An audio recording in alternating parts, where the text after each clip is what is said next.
तो प्यार से बोलो जय श्री राधे। एक बार बहुत ही धमाकेदार आपके लिए ब्लॉग लेकर आ गए हैं दोबारा से। तो मैं आपको बता देना चाहता हूँ कि शायद ही किसी ने ऐसा वीडियो आज तक यूट्यूब पे बनाया हो, और शायद ही किसी इतना पुराना मंदिर आज तक किसी ने दिखाया हो। तो आज हम जो भी मंदिर आपको दिखाने जा रहे हैं उसे देखकर आप अचंभित हो जाएंगे, और आपने कभी लाइफ में भी ऐसा नहीं सोचा होगा कि इतना पुरानी जो हमारी सभ्यता है और हमारी संस्कृति है वो आज भी ज़िंदा है। लेकिन एक गांव ऐसा है जो कि कानपुर के पास में है, जहां आज भी वो मंदिर है, और वहां की मूर्ति ऐसी है कि जिसके दर्शन करके शायद आप अपने सारे जो भी गम है, अपने सब कुछ भूल जाएंगे। इतनी ही दिव्य और सुंदर मूर्ति है, और कितना ही प्राचीन मंदिर है गाइस। तो आज उसके हम दर्शन आपको कराने वाले हैं। तो सबसे पहले अगर आप हमारे चैनल पर नए हैं तो चैनल को सब्सक्राइब और लाइक करें, और अगर वीडियो आपको अच्छा लगे तो कमेंट ज़रूर से करें, और ना भी अच्छा लगे तो भी इस वीडियो पर कमेंट ज़रूर करें, क्योंकि शायद ही किसी ने आपको आज तक ऐसी जगह दिखाई होगी। तो चलिए चलते हैं और दिखाते हैं कहाँ पर हम लोग आए हैं। हम आए हैं, देव भाई आए हैं और हमारे मामा आए हैं, और तीनों लोग इस मंदिर के दर्शन करने के लिए आए हैं। बहुत समय से सोच रहे थे आने के लिए, नहीं आ पा रहे थे, लेकिन आज प्लान बनाया कि आज चलना है मंदिर, चाहे कुछ भी हो जाए। तो आज दर्शन करने के लिए हम लोग यहाँ पर आए हैं, और आपको भी दर्शन कराएंगे। और शायद ही किसी ने आज तक ऐसा वीडियो यूट्यूब पर अपलोड किया होगा। तो चलिए चलते हैं और दिखाते हैं आपको। स्टार्ट करते हैं अपने वीडियो को, और सबसे पहले आपको दिखाते हैं ये जो बोर्ड लगा हुआ है मंदिर के बाहर। ये जो मंदिर है वो भारतीय पुरातत्व विभाग के संरक्षण में है, आई मीन संरक्षित स्मारक है ये। और ये जगन्नाथ मंदिर है, बहुत ही प्राचीन मंदिर है, जो कि बेहटा बुजुर्ग एक गांव पड़ता है कानपुर के पास में ही, लमसम 30 से 35 किलोमीटर दूर है। तो वहाँ पर ये मंदिर है, और ये जो आर्कोलॉजिकल हमारा जो सर्वे ऑफ इंडिया डिपार्टमेंट है उसका ये मोनूमेंट है। बहुत ही अच्छा मंदिर है। अभी आपको मैं स्टार्टिंग से आपको दिखाता हूँ। ये देखिए, बाहर से कुछ इस टाइप का लगता है ये मंदिर फ्रेंड्स, ये देखिए। और इसकी बनावट देखकर भी आप आश्चर्यचकित हो जाएंगे। ये बहुत ही पुराना मंदिर है। शायद मैं कहूँ कि भारतवर्ष का सबसे पुराना मंदिर है। इससे पुराना मंदिर अपने इंडिया में है ही नहीं, ऐसा कि पंडित जी ने भी हमको बताया। अभी मैं आपको पंडित जी से इसका इतिहास भी जानेंगे। पहले मंदिर को आपको दिखा देते हैं। ये देखिए मंदिर का द्वार, इससे अंदर चलते हैं। और जैसे ही इस दरवाजे से अंदर आते हैं, ये देखिए गाइस आपको मंदिर दिख जाता है। और मंदिर देखिए बनावट ही किस प्रकार की मंदिर की बनी हुई है, बड़ी ही अजीब टाइप की मंदिर की बनावट बनी हुई है। ये देखिए आप, ये छोटा सा एक मंदिर है हमारे शिव भगवान का बना हुआ है, हमारे भोलेनाथ का। तो ये मंदिर आपको गेट खोल के दिखाते हैं। आप ये पट देखिए गाइस, कितने पुराने पट हैं, इनको कलर कर दिया गया है। लेकिन ऐसे दरवाजे बहुत ही समय पहले बनते थे, राजा महाराजाओं के समय पर। और हम ऊपर से भी आपको दिखाएं कि ये गुंबद देखिए किस प्रकार से, मतलब ये मंदिर है। ये देखिए आप, ये देखिए हमारे भोले बाबा यहाँ पर बैठे हुए हैं गाइस। ये देखिए यहाँ पर हमारे भोले बाबा बैठे हुए हैं। और अंदर चलते हैं, आपको भोले बाबा के दर्शन कराता हूँ। ऊपर देखिए, ऊपर ये हम आपको दिखाते हैं। तो ये देखिए सर्प यहाँ पर बने हुए हैं ऊपर। तो ये बहुत ही पुराना मंदिर है ये भी। और ये जहाँ पर हमारे जगन्नाथ भगवान होते हैं वहाँ पर हमारे भोले बाबा ना हो, ऐसा हो नहीं सकता। तो ये हमारे भोले बाबा का मंदिर। अब चलिए मेन मंदिर आपको दिखाते हैं।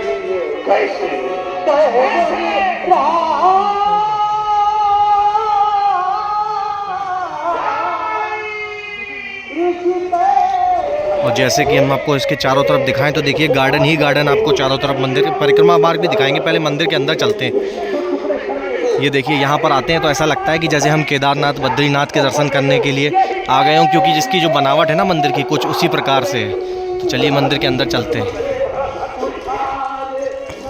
ये है मंदिर का मुख्य द्वार।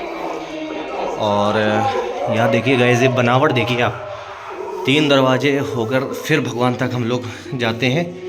और ये देखिए कुछ इस टाइप की यहाँ पर छोटी छोटी कोठरियाँ भी बनी हुई हैं जिनमें ताला लगा हुआ है। और इस तरफ भी ये देखिए, ये सब बंद कर दी गई हैं। और एक दरवाज़ा ये था पीछे, एक दरवाज़ा ये और है। दरवाजे के अंदर चलते हैं। और ये है मंदिर का मुख्य द्वार। ये देखिए इसके अंदर चलते हैं, आपको दिखाते हैं। ये वही मानसून मंदिर है फ्रेंड्स, जहाँ की इतिहास में भी बताया गया, जिसके बारे में कि यहाँ जब पानी की बूंदें आती हैं तभी उससे अनुमान लग जाता है कि कितना बरसात होने वाली है। और ये हमारे प्रभु जगन्नाथ कितने ही, अब मैं क्या ही बोलूँ, मेरे पास शब्द नहीं है। और ये देखिए बहुत ही प्राचीनतम मंदिर है ये, बहुत ही प्राचीन। और ये देखिए ऊपर का आपको दिखाते हैं नज़ारा पूरा। बाकी पंडित जी हमको बताएंगे कि मंदिर का क्या इतिहास रहा है, और बहुत ही प्राचीन और बहुत ही दिव्य मंदिर है। तो आइए जानते हैं पंडित जी से कि कितना पुराना मंदिर है और इस मूर्ति की क्या मान्यता है और किसने इस मंदिर का निर्माण करवाया था। समुद्र में मानसून बनता है, ये वैसे ही पसीज के टपकने लगता है। अब इसकी मैग्नेटिक देखेंगे, समुद्र यहाँ से कितनी दूर इसकी मैग्नेटिक से, और जैसे और ये तब तक टपकेगा जब तक मानसून हमारे उत्तर प्रदेश में प्रवेश नहीं करे। जैसे ही मानसून हमारे उत्तर प्रदेश में प्रवेश करेगा सूख जाएगा। दूसरी खासियत इसकी है कि जिस प्रकार की बरसात होनी होगी उसी प्रकार से बूंद आएगी। इसका सिद्धांत है ज़्यादा बूंदें ज़्यादा पानी, कम बूंदें कम पानी। जैसे इसके चारों कोनों में पूरे पत्थर की बूंद आ जाती है, एक भी जगह खाली नहीं बचती है, तो इसमें मतलब ऐसी बरसात होगी कि बाढ़ भी आ जाएगी। अच्छा, यदि इसके चारों कोनों में बूंद नहीं आती पूरे पत्थर, तो फिर ऐसी बरसात नहीं होगी कि बाढ़ आ जाए। जैसे इस वर्ष इसके 3 कोने बूंद थे, एक कोने बूंद नहीं थी। एक कोने बूंद ना होने का मतलब ये पत्थर साबित करता है कि ऐसी बरसात नहीं होगी, बाढ़ आ जाए। लेकिन 3 कोने बूंद होने का मतलब बताता है कि नहीं, बरसात ठीक हो गई। वही देखेंगे बरसात ठीक हुई अपने, लेकिन ऐसी बरसात नहीं हुई कि बाढ़ आ जाए। तो यही आज आश्चर्य का विषय बना हुआ है कि प्राचीन समय का पत्थर कितनी सटीक भविष्यवाणी करता है। दूसरी बात, अच्छा बूंदें कभी भी आपको देखना है तो आप जून के महीने में आओ। तो जून के महीने में आएंगे तो आज सुनी बात महसूस हो सकती, कल आंखों देखी बात महसूस होगी, किसमें जून। दूसरी बात, इतना प्राचीनतम मंदिर जीवंत हालत में हमारे भारतवर्ष में कोई दूसरा मंदिर नहीं। इसका प्रमाण क्या है? इसका प्रमाण देखेंगे कि ये जो चिन्ह बना हुआ है, चिन्ह को बड़ा सजा के मंदिर में बना के उसके अंदर रखा गया। आप लोगों ने इतिहास में पढ़ा होगा सिंधु घाटी सभ्यता, जी जी, कि सिंधु घाटी सभ्यता काल के लोग प्रतीक चिन्ह पूजा, प्रतीक चिन्ह पूजा, वही लिखा कि सिंधु घाटी सभ्यता विश्व की सबसे प्राचीनतम सबसे प्राचीन। दूसरी बात, ये जो मूर्ति, इस मूर्ति में इतिहास का विशेष जानकारी देखते बता देंगे, ये मूर्ति बहुत ही प्राचीनतम और दुर्लभ। इधर ये सर्प हैं, ये सर्प हैं, ये पशु हैं, और ये पशुपतिनाथ, ये इनकी सिंह है, इधर का सिंह क्लियर टूट गया। और ये शिवलिंग है, इस शिवलिंग पे पंखी लगा बैठे हैं। पशुपतिनाथ की मूर्ति आपको भारतवर्ष के किसी भी मंदिर में देखने नहीं मिलेगी। इतिहास में जब हड़प्पा सभ्यता पढ़ेंगे तो सेम टू सेम यही फोटो मिलेगी। हड़प्पा और सिंधु घाटी सभ्यता काल का कोई भी स्थान आपको ऐसा बना नहीं मिलेगा, क्योंकि जितने भी स्थान मिले खुदाई से खंड है, चाहे वो लोथा लो, रोपाड़ हो, कालीगंगा, हड़प्पा, मूंगी, साफ खंड है, खुदाई से प्राप्त है। इसलिए इस मूर्ति के माध्यम से कहा जाता है कि इतना प्राचीनतम मंदिर बना हुआ है जीवंत हालत में हमारे भारत में कोई दूसरा मंदिर। दूसरी बात देखेंगे 12 खंड, 1 2 3 4 5, 5 इधर 5 इधर 10, 2 खंभे पीछे 12। इतिहासकारों का मानना है जो 12 खम्भों के मंदिर हैं, 12 द्वारी, ये राजा शिव की रानी मंदिर थी। राजा शिव कबूतर वाले, एक तरफ तराजू कबूतर, दूसरी तरफ न मांस काट के रखते गए। तो ये 12 खम्भों के मंदिर, 12 द्वारी राजा शिव की रानी बनती थी। सब पहले ओपन होता था, लेकिन जैसे जैसे राजा आते गए दीवार खड़ी कर दी गई, खम्भों के बीच की दूरी को कवर कर दिया गया। अब हम ध्यान देते हैं राजा शिवी का होंगे। राजा शिवी चंद्रवंश में दुष्यंत और शकुंतला से बहुत पहले, दुष्यंत और शकुंतला के बहुत बाद महाभारत के बाद उड़ीसा जगन्नाथपुरी बनी। तो ये 12 खंभे प्रमाणित करते हैं कि उड़ीसा जगन्नाथपुरी से प्राचीन अर्थात महाभारत से बहुत पहले। दूसरी बात, ये जितनी भी सभ्यताएं मिली हैं सब नदियों किनारे पाई गई। प्राचीन समय में पानी का जो मुख्य स्रोत था नदी थी, इसीलिए प्राचीन समय में जो नगर बसते थे या देवालय बनते थे सब नदियों किनारे होते थे। तो ये सभ्यताएं जो पाई जाती हैं, इससे प्रमाणित होता है कि प्राचीन समय में यहाँ से कोई नदी बहती थी, लेकिन वो प्रकृति परिवर्तन के कारण नदी लुप्त हो गई। अब हम विचार करते हैं कि हमारे गंगा और जमुना के बीच से किस नदी के लुप्त होने का प्रमाण मिलता है। हम लोग प्राचीन समय सुनते हैं संगम में 3 नदियां मिलती थी, गंगा, यमुना, सरस्वती। आज सरस्वती नदी लुप्त है। तो ये जो प्राचीन सभ्यता यहाँ पाई जाती है, इससे प्रमाणित होता है कि प्राचीन समय में यहाँ से सरस्वती नदी बहती थी। सरस्वती नदी महाभारत के बहुत पहले लुप्त हो गई। इससे भी प्रमाणित होता है कि महाभारत से बहुत पहले का है। दूसरी बात, अभी लोग 99% नहीं जानते कि शिव जी को विश्वनाथ क्यों कहते हैं, जगन्नाथ क्यों कहते हैं। होता क्या है कि जब शिव अखंड समाधि में जाते हैं तो शिव के पास संगार पद है, पावर, ये भगवान विष्णु के पास आ जाता है। ये भगवान विष्णु जगन्नाथ कहलाने लगते हैं। और जब विष्णु शयन में जाते हैं तो जो विष्णु के पास पालन करता पद है शिव के पास पहुंच जाता है, तो शिव विश्वनाथ कहलाने लगते हैं। जैसे आप शिव पुराण पढ़ेंगे तो शिव पुराण के पेज नंबर 35 पे कहानी मिलेगी कि शिव जी जब प्रथम बार अखंड समाधि में जाने लगे सत्य, तो शिव जी ने सोचा कि यदि हम अखंड समाधि में चले जाएंगे तो हमारे पास जो संहार पद है, डिस्ट्रॉयड पावर, ये शून्य हो जाएगा। और शून्य हो जाएगा तो यहाँ कोई व्यक्ति मरेगा नहीं, और कोई व्यक्ति मरेगा नहीं तो संसार का संचालन बिगड़ जाएगा। इसलिए हमें समाधि में जाने से पहले ये संहार पद किसी को देना चाहिए। शिव जी ने विष्णु से कहा कि हम अखंड समाधि में जाना चाहते हैं, पद आपको देना चाहते हैं। विष्णु ने कहा बगैर आपकी कृपा दृष्टि के हम पद ग्रहण नहीं कर सकते। यदि आप अर्घ्य रूप में आए, शिव मूर्ति में जो अर्घ्य होता है पानी में जलेरी की मुक्ता के सब जो नीचे सिरा देखेंगे शिव अर्घ्य जलेरी का मुक्ता के सब। तो जब विष्णु ने कहा कि आप अर्घ्य रूप में आए तो हम पदभार ग्रहण कर सकते हैं, तो जब पदभार दिया शिव ने, तब शिव ने कहा कि आज से तुम जगत के नाथ जगन्नाथ कहलाओ। वहां से जगन्नाथ शब्द की उत्पत्ति हुई, वहां से भगवान विष्णु को जगन्नाथ कहना प्रारंभ किया गया। प्राचीन समय में भगवान विष्णु को ही जगन्नाथ कहते थे, और भगवान विष्णु का ही स्वरूप कृष्ण है, इसलिए कृष्ण को ही जगन्नाथ कहते हैं। वहाँ सुभद्रा, बलदाऊ और कृष्ण तीनों लोगों के मिलने से जगन्नाथ बनते बताया गया। लेकिन यहाँ देखेंगे, यहाँ मूर्ति के ऊपर टॉप में देखेंगे जो सिंहासन बना इसमें बैठी हुई मूर्ति ब्रह्मा जी की मूर्ति, ये विष्णु, और ये नीचे सीधा बेटा महेश, ब्रह्मा विष्णु महेश। कहने का उद्देश्य यहाँ सृजन, पालन, संगार, ये तीनों अधिकार जब भगवान विष्णु को मिले तभी जगत के नाम जगन्नाथ कहलाए। तो प्राचीन समय में यहाँ से सरस्वती नदी बहती थी। सरस्वती नदी के किनारे यहीं पर शिव जी ने भगवान विष्णु को संहार कर दिया, अर्थात जगन्नाथ उपाध इसी जगह दी जाने कारण पहले में जगन्नाथपुरी यहीं बनी। तो जितने राम के वंशज होते थे सूर्यवंशी, ये सूर्य और विष्णु के ही उपासक होते थे। तो ये प्रथम जगन्नाथ विष्णु मंदिर होने के नाते राम के जितने वंशज हुए सब यहाँ पूजने आते रहे। इसका प्रमाण क्या है कि राम के वंशज यहाँ पूजने आते रहे।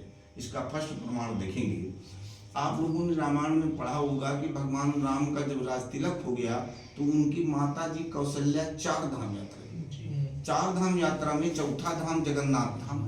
जब द्वापर के बाद उड़ीसा की जगन्नाथपुरी बनी चौथा धाम, तो त्रेता में कौन सा चौथा धाम था जगन्नाथ धाम जहाँ मां कौशल्या दर्शन करने? पहले में जगन्नाथपुरी गई थी। दूसरा प्रमाण ये जो मानसून पत्थर है, इसी के जस्ट बगल में जो पत्थर लगा इसमें देखिए अर्धसूर्य।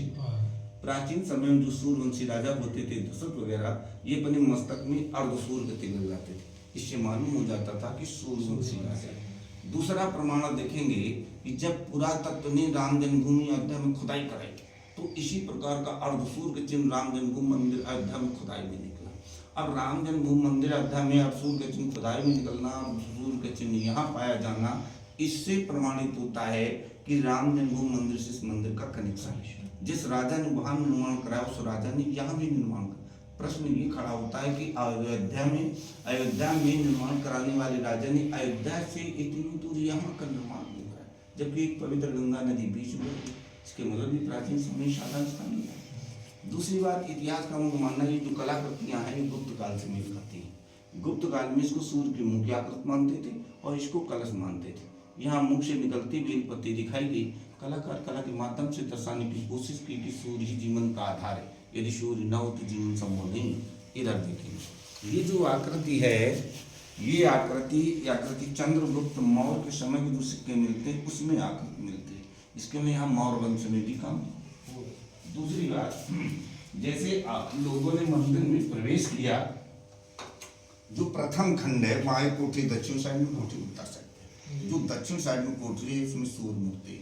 इतिहासकारों का मानना है जो सूर्य की मूर्तियां हैं वो ईसा मसीह के जन्म से 2 सदी पूर्व बनती थी। उसके बाद सूर्य की मूर्तियों का बनना ही बंद हो गया शैव धर्म। इसलिए प्राचीन मंदिरों में शीघ्रता से सूर्य मूर्ति गिने चुने मंदिरों में सूर्य मूर्ति मिलेगी। उत्तर साइड की कोठरी में भगवान विष्णु की लेटी हुई मूर्ति, जैसा कि केरल के पद्मनाभ मंदिर में।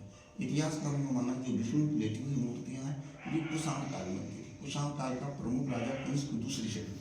अब प्रश्न एक फिर खड़ा हो जाता है, प्रश्न ये खड़ा होता है कि कुषाण वंश, मौर्य वंश, गुप्त वंश, सूर्यवंश, ये सभी चक्रवर्ती राजा साधारण, वही सभी चक्रवर्ती राजाओं ने यहीं पे आके निर्माण क्यों करा? इसके मतलब ये प्राचीन साधारण स्थान नहीं रहा, पहले महीन जगन्नाथपुरी यही रही है। इसीलिए यहाँ जो भी राजा आता गया वो अपनी अपनी कला का यहाँ प्रदर्शन करता गया। इसके मतलब यहाँ कंटिन्यू काम जारी रहा, इसीलिए इतना प्राचीनतम स्थान ये जीवंत बना रहा। नहीं हड़प्पा और सिंधु की जैसे खुदाई से निकल रहे हैं, ये भी खुदाई से निकलता होता। अगला पॉइंट है ये टोटल पत्थरों का बना हुआ। आप ये गौर करेंगे जहाँ टोटल पत्थरों का बना हुआ मंदिर मिलेगा वहाँ पहाड़ी क्षेत्र नजदीक पाऊँ, लेकिन हमारे आसपास के जिलों में कहीं पत्थरों का मंदिर बना नहीं। तो प्रश्न ये खड़ा होता है यहाँ कैसे पत्थरों का मंदिर बन गया? भाई जिस तरीके जिस साधन से यदि पत्थर यहाँ आ सकता है तो दूसरी जगह भी जा सकता था। फिर कानपुर भी गंगा नदी के किनारे कानपुर में भी बन सकता था।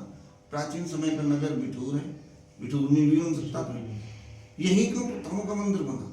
इसके मतलब यहाँ की भौगोलिक स्थिति प्रमाणित करती कि आज से युगों पहले यहाँ पहाड़ थे, अर्थात ये मंदिर युगों पुराना है। उसी पहाड़ के पत्थरों से मंदिर बनाया गया। ये बहुत विशाल पत्थरों का मंदिर है, लेकिन हुआ क्या, युगों पुरानी बात होने के कारण पहाड़ विलुप्त हो, पत्थर बचा नहीं। लेकिन इस मंदिर का मेंटेनेंस कंटिन्यू होता रहा। जो राजा आता गया तो जो पत्थर यहाँ थे उन्हीं पत्थरों से मंदिर बनता बिगड़ता रहा। तो ये टूटते टूटते इतना मंदिर बचा। आज अपने कानपुर जिले का एक गौरव, चूँकि हमारे कानपुर जिले में ये प्राचीनतम जीवंत है, क्योंकि ये ईश्वर का हम वरदान मानते कि मुगलों ने 17वीं सदी में मंदिर को छोड़ा नहीं। जहाँ प्राचीन मंदिर स्थानों को नष्ट नाबूद कर दिए, ऐसा तांडव किया गया। और आज मुगलों के उन आतंकों के बावजूद भी इतनी कलाकृतियाँ सुरक्षित हैं, ये ईश्वर का बहुत बड़ा वरदान है। इधर दफा कर ये नर नारायण अवतार, बरा अवतार, मत्स्य अवतार, वामन अवतार, इधर ये फूल चिड़ियन जो है रामचंद्र जी का नारद अवतार, इधर फूल छिपा हुआ है कलियुग में करके, और फिर राम जी का ये परशुराम का नरसिंह अवतार, इधर समुद्र में मंथन का समुद्र मंथन में भगवान विष्णु ने कच्छप दान कर कच्छप होता। इस भगवान के दशावतार का इसी तरह भी राम दरबार सजाएगा, वहाँ भी दशावतार।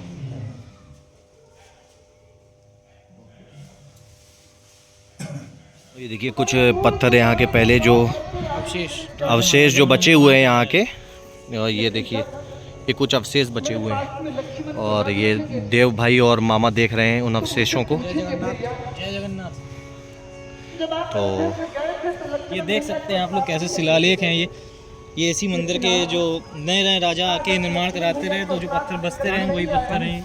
एक फोटो ऐसे और मैं आपको दिखाता हूँ ये यहाँ पे जो परिक्रमा मार्ग है मंदिर का, कितना ही खूबसूरत है, कितना ही आज भी देखिए कितना अच्छा मंदिर बना हुआ है। क्योंकि कई राजा आते रहे, इसका निर्माण कराते रहे, फिर कई राजा जो मुग़ल राजा आए उन्होंने इसको तोड़ने की कोशिश भी की, लेकिन प्रभु जगन्नाथ की कृपा ऐसी रही कि कोई भी इसको क्षति नहीं पहुंचा पाया, और आज भी हमारी जो संस्कृति है वो आज भी ज़िंदा है। तो आप ये देखिए कितनी ही खूबसूरत आकृतियाँ यहाँ पर बनी हुई हैं। जैसे कि मैं एक आकृति आपको ये दिखाता हूँ, ये आप आकृति देखिएगा, इस कितनी खूबसूरत आकृतियाँ यहाँ पर मंदिर पे बनी हुई है। ये शायद ही किसी मंदिर में आपको देखने को मिलेंगी। और ये देखिए ऐसा कुछ इसका परिक्रमा मार्ग है मंदिर का, और ये मंदिर देखने में ऐसा लगता है बाहर से कि जैसे कि जगन्नाथपुरी हम जो है हमारे जगन्नाथ भगवान, केदारनाथ भगवान, उनके मंदिर में आ गए हों। इतना ही खूबसूरत है कि जिसकी कल्पना नहीं की जा सकती। और ये है पीछे से मंदिर गाइस, तो एक गुंबद टाइप का ये बना हुआ है, जैसे कि मतलब बनावट ही कुछ मैं नहीं बता सकता कि किस टाइप की इसकी बनावट है। और बहुत ही खूबसूरत मंदिर है, बहुत ही खूबसूरत और बहुत ही प्राचीन, जिसकी हम लोगों ने कल्पना भी नहीं की थी। हम लोग यहाँ आने से पहले सोच रहे थे कि पता नहीं मंदिर कैसा होगा, क्या होगा, क्योंकि हम लोग आज पहली बार इस मंदिर में आए हैं। लेकिन शायद इसने ये इतना अच्छा मंदिर है कि हम लोगों के लिए इसने जीवन भर के लिए अपनी छवि छोड़ दी है। और यहाँ पर आने के बाद बहुत ही सुकून मिल रहा है, बहुत ही सुकून। तो आप लोग भी आइए और ज़्यादा से ज़्यादा लोग आइए और अपनी संस्कृति का हिस्सा बनिए और देखिए इस मंदिर को आकर। और एक बार ये देखिए, इसी मुख्य द्वार से हम लोग अंदर आए थे। ये जो गेट है, ये देखिए मंदिर का गेट गाइस, ये है गेट, ये देखिए, इसी से हम लोग मंदिर के अंदर आए थे। और वो जो शिव मंदिर मैंने आपको दिखाया था ना छोटा सा, ये शिव मंदिर, और कई सारे लोग यहाँ पर रहने भी लगे हैं आकर। ये देखिए कैसे, और चारों तरफ यहाँ पर एक छोटा सा गांव बना हुआ है। यहाँ पर देव भाई और मामा बैठ चुके हैं, और ये बेहटा बुजुर्ग गांव है, कानपुर नगर से पास ही है, बिल्कुल भीतर गांव के पास में ये पड़ता है मंदिर। तो आप यहाँ आकर दर्शन कर सकते हैं। और ये देखिए गाइस कितना ही, तो निकलते हैं मंदिर से बाहर और सब लोग आ चुके हैं बाहर। तो वीडियो अगर आपको अच्छा लगा हो तो कमेंट ज़रूर करें और लाइक और सब्सक्राइब करना ना भूलें। तो मिलते हैं नेक्स्ट वीडियो में इसी तरीके धमाकेदार, तब तक के लिए बाय।